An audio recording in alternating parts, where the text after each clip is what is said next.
Hello and welcome to World War II, part 22. And as I said, for 1942, as I just close out on 1941 in the Pacific Theatre before moving into 1942, I will do this year differently because there's so many theatres of war now. I will cover the Pacific in 1942 in however many parts it takes. Then I will jump to the Eastern Front. Then I will jump to North Africa and other areas. And do them that way so anyone listening to the playlist will be able to follow each front each year as we go forward, now that the war has truly become a world war, with war happening in multiple theatres.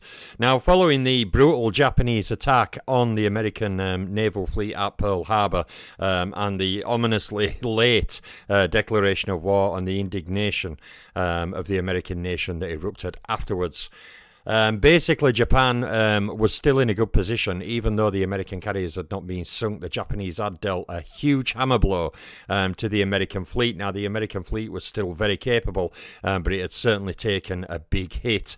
Now, the Japanese, as well, as detailed in previous videos, where troop transports were moving Japanese to certain areas, the rising sun really did come into ascendancy. Japan had prepared meticulously, and Japan attacked in multiple areas at once. And while I could go through kind of each area on its own, I thought it would probably best to convey the crazy hecticness of what goes on, because Japanese troops start showing up everywhere. They start attacking everywhere.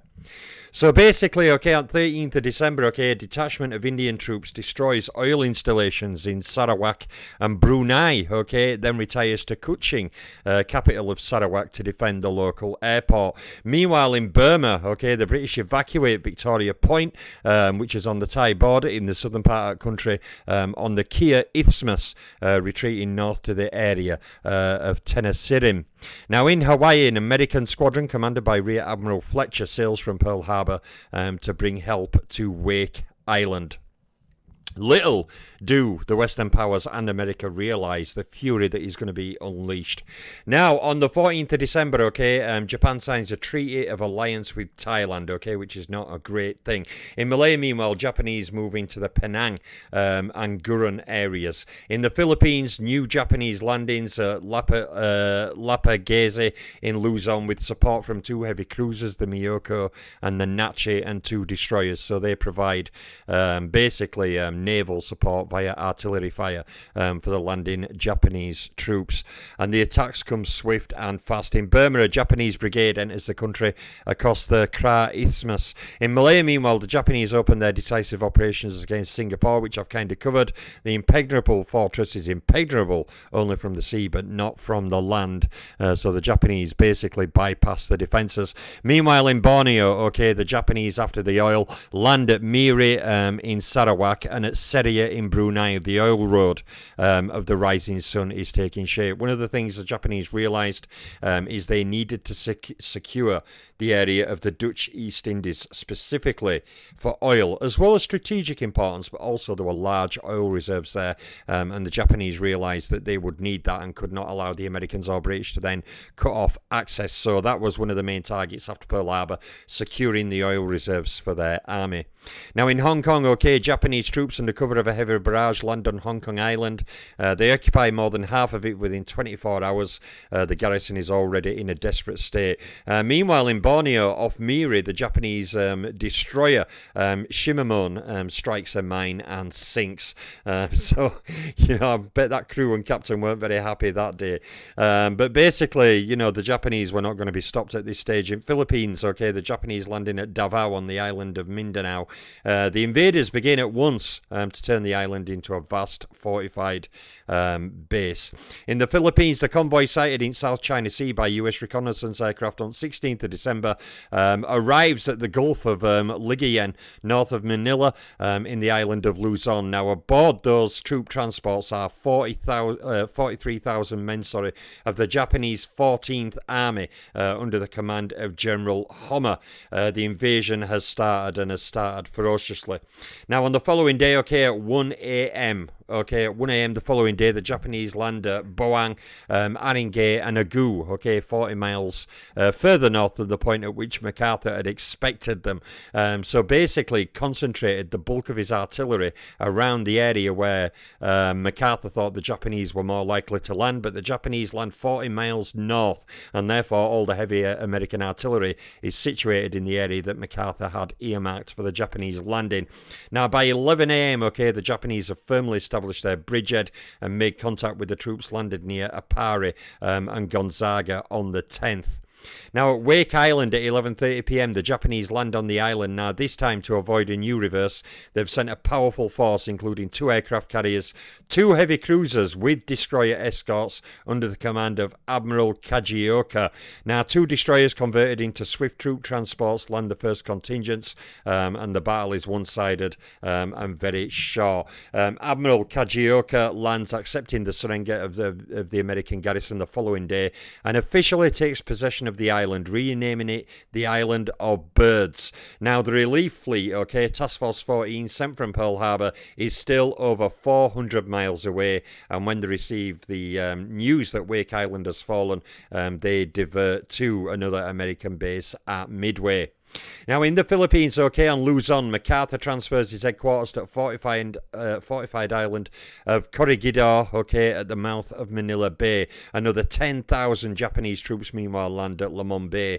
So altogether, you know, there's over 50,000 Japanese troops in this initial wave taking part in assaults on the Philippines, and they have multiple landing areas. So the American defenders and the Filipino forces cannot hope to counter them all before they have established bridges and start bringing their supplies aboard. Now, despite rough resistance, the Japanese cut the British positions in the continuing battle in Hong Kong. Now, on 24th of December, Christmas Eve, the Japanese forces landing in Lamon Bay, south island of Luzon, take Sian and advance up with units in the Legazpi sector in the extreme south of Luzon. Now, forces landing North Island, they also advance very swiftly. The Americans and Filipino troops retire towards the Bataan Peninsula, which is just west of Manila from both the north and south of the island. So Bataan is where they decide to converge many of their troops. The Japanese occupy the island of Jolo, almost unopposed. This is the capital of Philippine Sulu Archipelago, which is only a short distance from Borneo. So a threat to Dutch East Indies thus draws much closer. You see, by taking the Philippines, it also gives the Japanese advanced air bases and naval bases they can use for striking further south into South Pacific. Now, in Borneo, okay, a Japanese convoy breaks through attacks by British and Dutch aircraft and Dutch submarines to land troops in area of Kuching, okay, which is the capital of Sarawak. The garrison of local troops, okay, which has taken care to destroy the airfield, asked to be allowed to escape the Dutch Borneo, but is ordered to do everything possible to slow down the Japanese advance. Now, the Dutch withdraw their air force from Borneo to Sumatra, okay? In Malaya, meanwhile, 11th Indian Division organises a defence in line in area of the River Slim and the town of Kampar, halfway down Malayan Peninsula to the north of Kuala Lumpur on the west coast. Meanwhile, in Burma, okay, the Japanese are now everywhere. The Japanese begin a series of violent air attacks on Rangoon to assure themselves of air superiority. These attacks continue for the next 2 months. Meanwhile, okay, December 25th, Christmas Day, the British garrison, as I've already kind of documented, surrenders, okay, after a siege lasting 17 days. Now, at 9 a.m., okay, the Japanese present their surrender terms, proposing a 3-hour ceasefire. Receiving no reply, they open fire again at midday. At 3:30 p.m, recognising possibility of a useless massacre, the British commander gives the order to surrender, and thus is carried out at 5:30 p.m. The Chinese population at island, with their ancient prudence and also under influence of Japanese propaganda heralding their common Asian sphere of prosperity, gives the victors a triumphant welcome, many of them waving rising sun flags. It's just interesting, the Chinese population in Hong Kong greet the Japanese as liberators while China has been at war with Japan since the mid-1930s, so that's a bit strange there. Now in China, the Japanese open an offensive against Changsha, okay, in Hunan province. In the Philippines, Rear Admiral Rockwell is appointed to direct all US naval activities in Philippines. Now the Japanese advance from north of Luzon and succeed in crossing River Agno at a point where the American line is not consolidated. So the Japanese are using very clever movements to often bypass or not even have to face the main American defences until they're in position when they want to fight. The American forces defending its southern part of the island retire onto the Bataan Peninsula, closely followed by Japanese who occupy Sampaloc and Pagbilao. Now the Japanese complete the occupation of Jolo in the Sulu archipelago. Meanwhile in Borneo, after a bit of fighting near Kuchong Airport, the Indian garrison retires towards Dutch Borneo. The Japanese wave continues in Philippines, okay, Boxing Day. Manila is declared an open city, okay, but the Japanese continue to bomb it fiercely. Now, in some ways, declaring a city an open city has worked before and spared some cities. It didn't save Warsaw because Hitler deemed that because there were enemy combatants there, it was not right to call it an open city. Therefore, he called it an enemy fortress, thus ordering Luftwaffe to bomb it. But when Paris were declared an open city, Paris did not receive the firestorm from the Luftwaffe, and it seems that they were trying the same trick here to declare it an open city in the hope that the Japanese would not bomb it, but that does not work. Now, the American and Filipino land forces in the Philippines retire from the Agno River to the line Saint Ignacia and San Jose. Those coming from South Island establish a defensive line west of Sariaya. Now, in Malaya, okay, town of Ipoh is evacuated, okay, by the 11th Indian Division. Small detachments carry out rearguard actions north of Ipoh near Kemot. Now, Lieutenant General Sir Henry Pownall succeeds Air Marshal Sir Robert Pozan in command of British forces in the Far East. Now in Philippines there's a pause in the Japanese operations on Luzon while Japanese consolidate their line on the River Agno. Now the Americans and Filipino forces in North Luzon form a line in the northern part of the peninsula on which they'll be able to bring the greatest possible pressure to bear to hold up the Japanese advance. In south of the island, the Japanese follow up the retiring Americans, maintaining pursuit. Now in Malaya, the Japanese threaten Kampar on the west coast and basically east coast of peninsula. They're making threats in multiple areas. In the Philippines, the Japanese resume their large-scale offensive on Luzon. Having crossed the River Agno, they attack in the direction of the Americans. In the South Island, Filipino troops withdraw towards Manila and Bataan. Meanwhile, okay, in Burma, towards the end of 1941, General Wavell takes command in the defence of Burma, where a long-running war will be fought, between the Japanese and Allied forces and Commonwealth forces. So on December 29th, Japanese pressure in Luzon is stronger than ever. For the first time, okay, Japanese aircraft attacked the fortified island of Corregidor, south at Bataan Peninsula, to which the US headquarters has been transferred. In Malaya, meanwhile, segments the Italian Indian 11th Division has to withdraw from its positions at Kampar and retire to Bidor. In Borneo, meanwhile, the Indian garrison withdrawing from Kuching reaches Sangao in Dutch Borneo and is placed under Dutch command to just help prop up the Dutch defences there. In Burma, British pressure forces Japanese back from the Bokpiyin into Thailand, so the initial Japanese attack is pushed back. Under Japanese pressure in Philippines from north, the American and Filipino troops abandon the Tarlac line and retire on the last prepared defence line in front of Bataan. Now the armour is concentrated to defend the bridge over the river Pampagna, while the troops from South Island will have to cross to get to San Fernando and the road to the Bataan Peninsula. So they are defending the bridge, trying to get their troops across and maintain it being open. Now in Malaya, on western side of the peninsula, the Japanese follow up and press on Kampar. In the east, they threaten Kuantan. Now, in the Philippines, okay, New Year's Eve 1941, the Americans and Filipinos complete the evacuation of Manila. Now, some key positions, such as Calumpit Bridge, are reinforced to hold the enemy and allow the defenders to concentrate their forces in the Bataan Peninsula. Now, at 5:35 p.m. New Year's Eve 1941, the Japanese first enter Manila, which is already in flames from the fierce Japanese bombardment. And General MacArthur has already lost 30,000 men, but he still has just over 80,000 men, including 15,000 American troops, and the rest of them Filipinos. Now, demoralized and ill-equipped, they prepare for a last stand at Bataan. Now, in Malaya, the Indian troops still try to hold up the enemy near Kampar on the western peninsula and Kuantan on the east, but the British have already abandoned to enemy an area that produces 38% of the world's rubber and 58% of the world's tin. So, as you can see, just from taking these areas in Malaya, Japan has gained over half the world's resource of tin and over a third of the world's resource of rubber. And you see, with the Dutch East Indies and the oil fields, this is why Japan waged war this way, to gather the necessary vital raw resources to be able to maintain war. Now, in Australia, the American General Brett from China assumes command of American forces in Australia. Admiral Chester Nimitz is appointed to command the American Asiatic Fleet.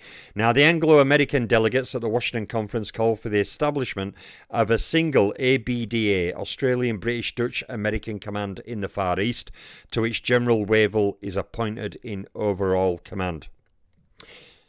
Now, okay, there is the end of 1941. We now go into 1942, and 1942 will see much more fighting in the Pacific, including one of the great pivotal battles of World War II in the Pacific, where the Americans, hit hard at Pearl Harbor, will strike a massive blow back against the Japanese. We will, of course, cover that battle, the Battle of Midway, in more detail. Now, meanwhile, in Malaya into 1942, Axis aircraft carry out heavy raids on islands, airports, airfields and ports. Now, in Philippines, the Americans and Filipino forces on the island of Luzon fight their way back towards the Bataan Peninsula. In Malaya, the Japanese 25th Army under General Yamashita continues its advance south, and in the eastern sector, the Imperial Guard Division takes Kuantan finally. In the west, the 5th and 18th Divisions occupy Telok and Son after a brilliant amphibious operation, and outflanked the forces of the 11th Indian Division, which is putting up a dogged resistance to Japanese at Kampar, northeast of Telok and Son, and along the road leading south to Kuala Lumpur and Singapore. Now, on the island of Singapore, the first heavy Japanese air raid on Tengah airfield occurs. So, meanwhile, in Washington, representatives of 26 nations signed the Atlantic Charter. The terms, which were drafted by Roosevelt and Churchill on August 14, 1941, the document reaffirms the principles behind struggle of the democratic countries to ensure life, liberty, independence and religious freedom, and to preserve the rights of men and justice. It requires the signatories to employ their full war resources against the countries of the Tripartite Pact and their allies, and not to conclude a separate peace with them. So this is actually very similar to what they agreed with Russia, where neither Britain nor Russia would seek a separate peace with Germany. All must be in agreement. The declaration signed by the USA, Great Britain, the USSR, China, Australia, Belgium, Canada, Czechoslovakia, Costa Rica, Cuba, El Salvador, Greece, Guatemala, Haiti, Honduras, India, Luxembourg, the Netherlands, New Zealand, Nicaragua, Norway, Panama, Poland, San Domingo, South Africa and Yugoslavia. Boom, boom, boom. So basically, the Chinese government, meanwhile, asked for help under Lend-Lease Act to help build a road from Lido in India to Lungling in China across northern Burma, creating a real Burma road to supply the Chinese. So in early January, in the Philippines, American and Filipino forces evacuate San Fernando north of Manila and set up strong points in the area of Gauga between San Fernando and the Bataan Peninsula. Now, the Japanese occupy more areas and consolidate the capture of Manila and occupy the Cavite base south of the city. Their bombers then begin systematic attacks against the fortified island of Corregidor. So in Malaya, okay, to avoid encirclement by Japanese who have landed with that brilliant amphibious move in rear and taken Telok Anson, the Indian units defending Kampar, beginning evening to withdraw southwards to the line on the River Slim. Japanese occupied Kampar and attempt to land in at Kuala Selangor on the west coast, northwest of Kuala Lumpur, but are held up and put back a little bit by the heavy bombardment of the British artillery. So basically, January 3rd, the Allies set up a unified command in the Southwest Pacific under General Wavell, with Major General Brett of the US as his deputy. Now, on Luzon, okay, Commander American and Filipino troops cut off in Bataan Peninsula, and the fortified island of Corregidor is taken over by the American General Wainwright. Filipino troops succeed in containing strong Japanese attacks in the Guangzhou Porac area. In Malaya on west coast, the British continue their withdrawal across the River Slim, while on the east coast of Malaya, the forces defending Kuantan begin to retire south to avoid being encircled and cut off. The British headquarters would have liked to have held on to Kuantan airport at least until January 10th, but they are unable to. Now, thin defences of Singapore are reinforced by the arrival of 51 Hurricane fighters, but sadly, they don't get 51 pilots. They get 51 planes, but only 21 pilots. They've come from Britain and some have come from Libya, and they've virtually no combat experience on the Pacific area.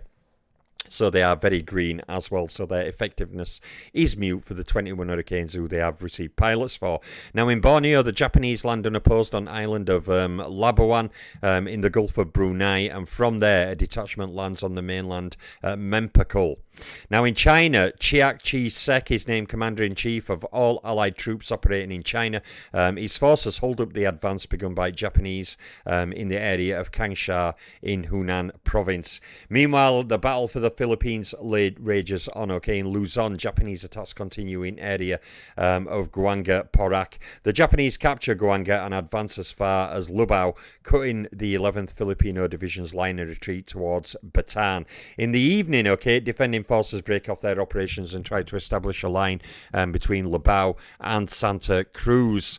Meanwhile, in Malaya, Japanese aircraft hammer Indian troops in western sector where they're preparing a defensive line along the River Slim, but the Japanese who've landed at Kuala Selangor are already advancing up the River Selangor in the rear of the defenders, okay, threatening the town of Roang just north of Kuala Lumpur, capital of the Federated Malay States. Now, meanwhile, another theatre, New Britain, okay, the Japanese open an offensive against Rabaul, a strategic base in Bismarck Archipelago, north of New Guinea, where 1,400 British troops are guarding 2 airfields, and those airfields, you know, could be vital bases for the Japanese, so they are making a move for them, advanced air bases.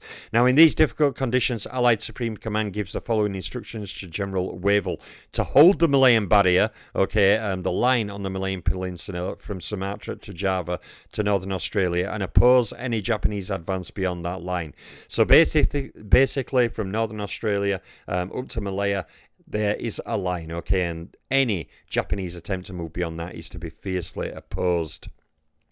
They also call for Burma and Australia to be reinforced and to re-establish contact with the Philippines across the Dutch East Indies. But this is not going to be very easy under the current onslaughts. Now in the Philippines, the American and Filipino forces withdraw to a new defensive line at the base of the Bataan Peninsula near Hermosa. But they have to fall back from that line too at the end of the day under violent Japanese attacks on the so-called Layak line, where there's a bridge to which all roads leading to Bataan Peninsula converge. A little after midnight, the bridge is blown up, the defenders' rations are halved. The Japanese continue their daily air offensive on Corregidor, occasionally attacking other objectives in the Manila Bay area. Meanwhile, in Malaya on the River Slim, the 11th Indian Division, what is heavily involved in fighting Japanese, repels a Japanese attack along the Penang-Singapore railway line. The headquarters at British Far East Fleet is transferred at once from Singapore to Batavia in Java. Now, in the Philippines on Luzon, there's an exchange of artillery fire in the area of Layak at the base of the Bataan Peninsula. The Japanese, enter sometimes already evacuated by Americans and Filipinos. The Japanese wave is almost relentless. The air defensive against Corregidor is temporarily altered, apart from some nuisance attacks to keep the Americans and Filipinos guessing. Now, in Malaya, in Western Sector, Indian troops are deployed to defend the Selangor River. In the east, troops that evacuated the Kuantan continue to withdraw south. While in China, Chiang Kai-shek asked Washington to name a senior American officer as chief of staff of the Allied troops, the Americans and British currently fighting in China.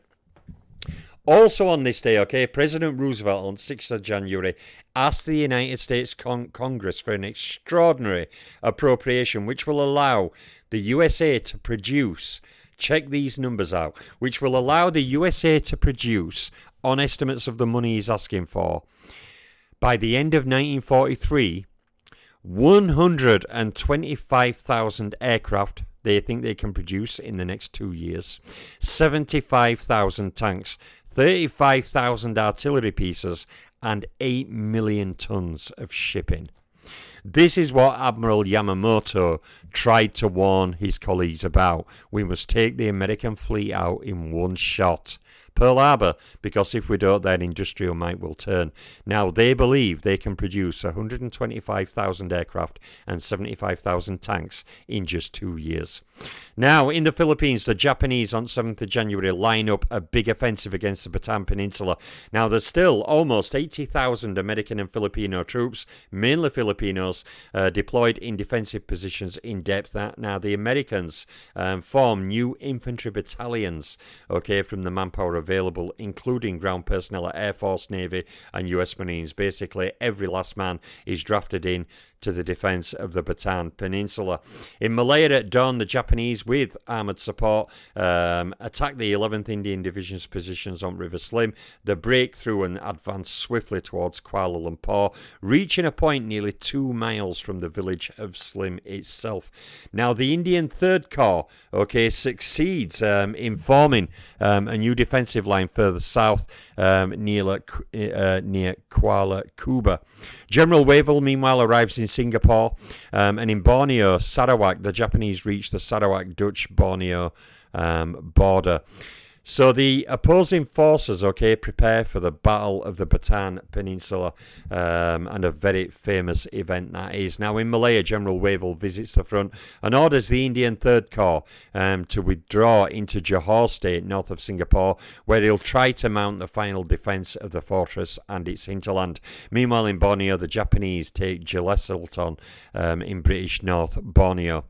Now, on Luzon, on the Bataan Peninsula, the Japanese unleash their vicious expected barrage at 3 p.m. Now, 2 regiments supported by artillery and aircraft advance in the eastern sector of Bataan Peninsula. There are no decisive engagements yet. The Japanese advance is mainly opposed by demolitions carried out by American and Filipino forces, and 1 Japanese column reaches the area of Album.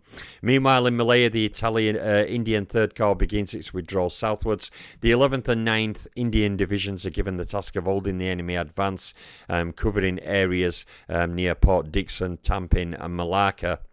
Now, in the Philippines, General MacArthur inspects the defences of Bataan Peninsula.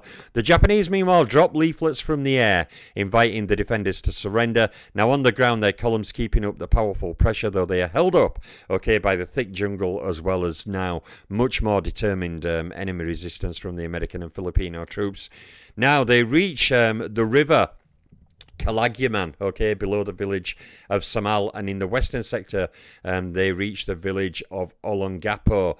Now, in Malaya, the British abandon certain forts and Kuala Lumpur, which is immediately occupied by pursuing Japanese. Now, the Japanese Air Force, which basically had been not too active, mainly doing night attacks, launches more daylight attacks now. Now, in Borneo, the Japanese land on Tarakan. The Japanese Third Fleet, okay, given responsibility for Borneo operation under command of Vice Admiral Takahashi, consists of 2 heavy cruisers, 8 destroyers and 41 transports. Now they're covered by another group of 2 heavy cruisers, 7 destroyers, commanded by Rear Admiral Takagi. The land forces are commanded by General Yamashita. So, in January 1942, okay, in the Philippines on Luzon, the Japanese made progress along the east coast of the Bataan Peninsula. Now, the Americans launch a counterattack and recapture almost all the ground lost in the first Japanese attacks. At the center of the Bataan Peninsula, advance elements of a Japanese column reached the river Orani after a solid day's fighting. So in Malaya, okay, the Indian Third Corps continues its withdrawal southwards. There's a pause in the ground operations, but Japanese air attacks are intensified and becoming much more severe, especially against the area of the river Muar, which is south of Malacca.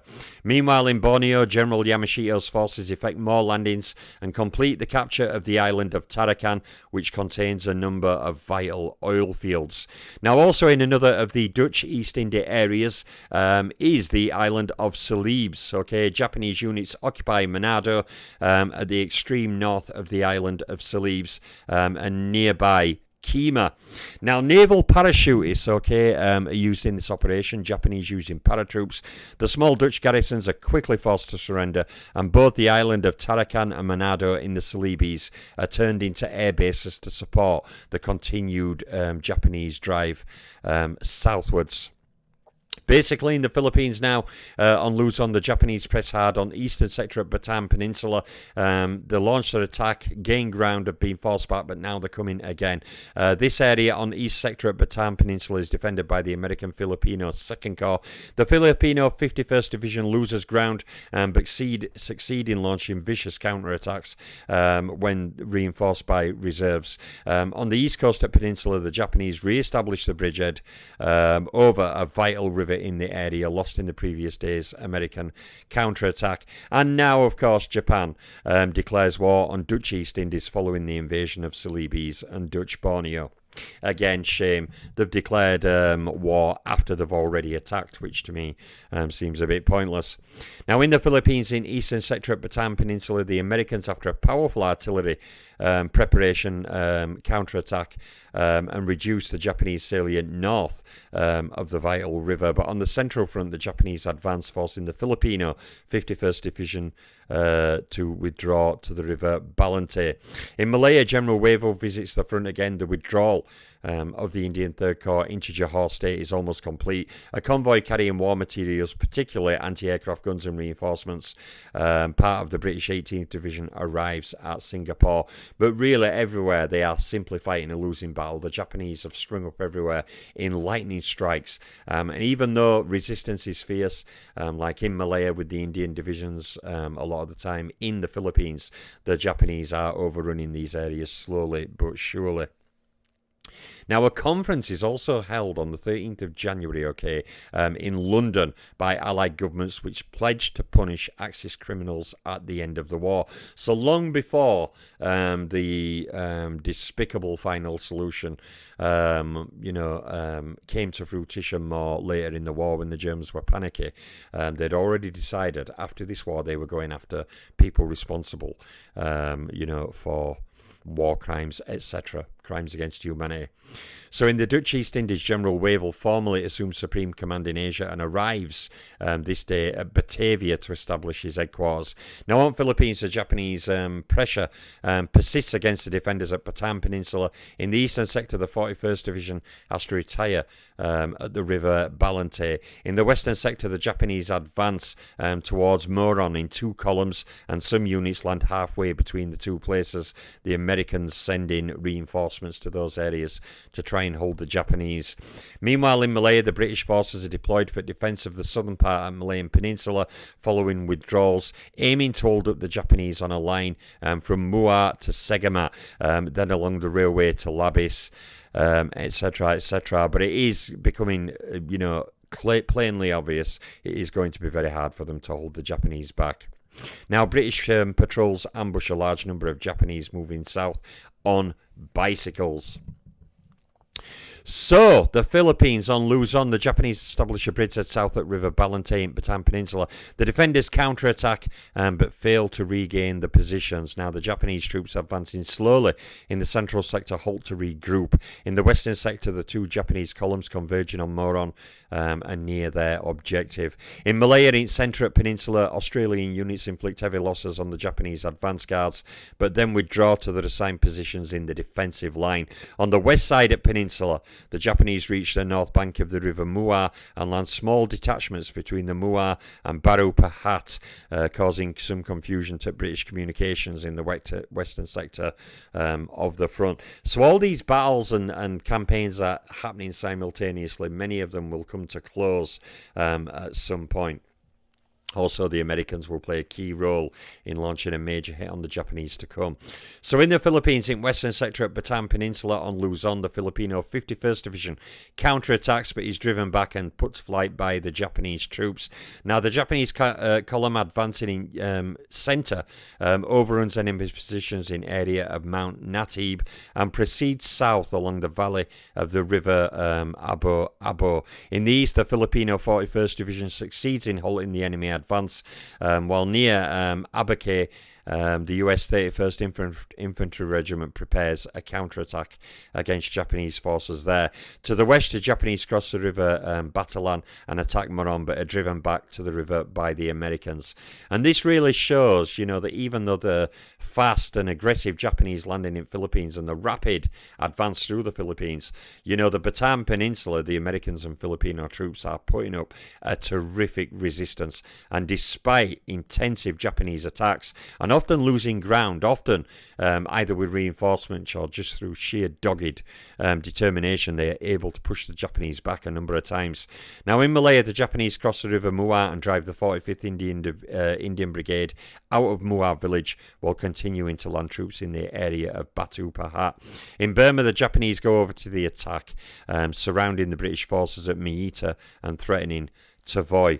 In the Philippines, in the Bataan Peninsula, the troops of the 2nd Corps under General Parker, responsible for the defence of East Sector, carry out a counterattack in the Abaque area, reaching the River Balante in that sector, but they cannot profit from that success because the whole of the river line is not retaken. Now, in the centre, the Japanese column, ready to turn east or west, whenever there's a chance to surround large enemy units, continues its advance along the Abo Valley towards Orion. Now, in the west, the defenders of Moron are forced to retire south and southeast. And this is one thing, when many people talk about World War II and great American battles, you very rarely hear the battle for the Bataan Peninsula mentioned. A large number of Filipino troops, backed by American troops, are putting up some of the most dogged resistance. They are being pushed back, then fighting back, reclaiming territory. They are putting up absolutely stiff resistance. In Malaya, the British send reinforcements to the Muar, Yong Peng area. The Japanese maintain their pressure on the defensive line, while concentrating their forces for the offensive against the southern part of the Malayan Peninsula. While in Borneo, Japanese troops now land at Sandakan, which is in British North Borneo. Now, the Allied forces in the area are too scarce on the ground to withstand the Japanese assault. Now, under Wavell, the American Admiral Hart, in command of naval forces, the British Air Marshal Percy, commanding the air forces, and the Dutch General Tarporten at the head of the land forces.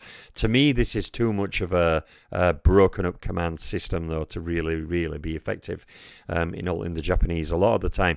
Now, in the Philippines, no change in Bataan Peninsula. The defenders' counterattacks are ineffective in eastern sector, while in the western sector, the attacking Japanese forces increases slightly, but still they're not making too much headway.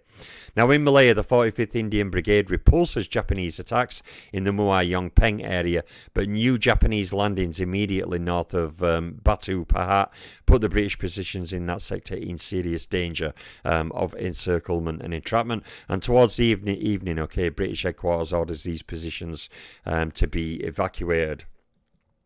Now, aside from the 51 Hurricanes I mentioned, where they sadly only sent 21 pilots, they're basically not ready for action yet, okay? So that means the Air Defence Force available to defend Malaya includes 75 bombers and 28 fighter aircraft. The bombers are getting ready also for transfer to the island of Sumatra.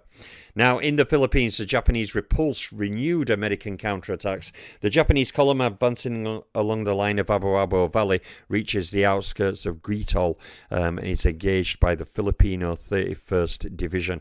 While meanwhile in Malaya, fierce fighting continues in the Muat Yongpeng area. The British lose Yongpeng and face the prospect of the annihilation of their forces now cut off at Muat. While in Borneo, meanwhile, British North Borneo surrenders to the Japanese. They had very little troops and they were split up. They just could not resist at all.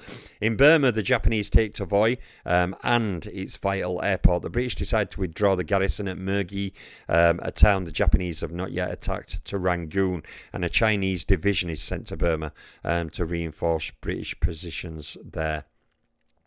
Now, in the Philippines, the Japanese are able to contain counterattacks by Filipino divisions on the left bank of the American Second Corps. After fierce fighting in the town of Guitol, they withdraw northwards, but they continue their pressure and infiltration in the American First Corps sector. While in Malaya, the British counterattack west of Yongpeng, but basically achieved no success. The forces cut off in the Muat area tried to break out, but are checked. Meanwhile, 27 Japanese bombers attack Singapore with no fighter escort. Taken on by British Hurricanes, 9 of those 27 bombers are shot down.